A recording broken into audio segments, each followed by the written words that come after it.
نحمدہ و نصلی علی رسولہ الکریم، اما بعد۔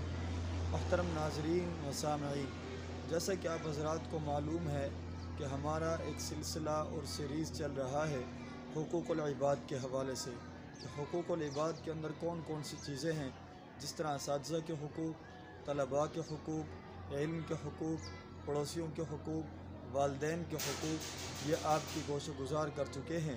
آج ہم گفتگو کریں گے حقوق العباد کے حوالے سے کہ راستے کے اندر کیا حقوق ہیں، راہ چلتے ہوئے وہ کون کون سے حق ہیں جو ہمارے اوپر لازم ہوتے ہیں۔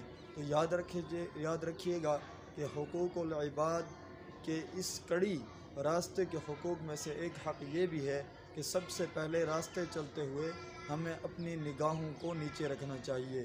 نمبر 2، راستہ چلتے ہوئے اگر کوئی تکلیف دہ چیز آ جاتی ہے تو اسے بھی دور کر دینا چاہیے، جس طرح حدیث میں آتا ہے اماطۃ الاذی عن الطریق، تکلیف دہ چیز کو راستے سے ہٹا دینا۔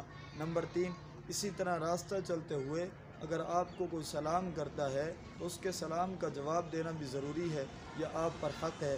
سلام کرنا سنت ہے، سلام کا جواب دینا واجب ہے۔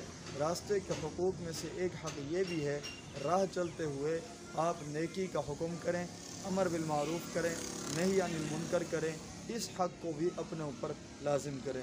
راستے کے حقوق میں سے ایک حق یہ بھی ہے کہ اگر کوئی بوجھ اٹھانے کی ضرورت پڑ جائے، کسی غریب کی، کسی مظلوم کی مدد کر کے اس کے بوجھ اٹھانے کے اندر بھی مدد کی جائے۔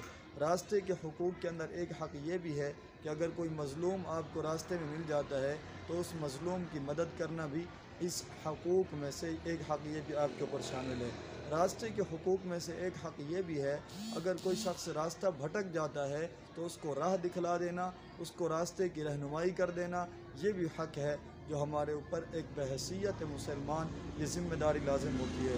راستے کے حقوق میں سے ایک حق یہ بھی ہے، اگر کسی مسلمان کو چھینک آ جائے وہ الحمدللہ کہتا ہے تو اس کے جواب میں آپ کو یرحمک اللہ کہہ دینا اور اس چھینک کا جواب دینا یہ بھی ضروری ہے۔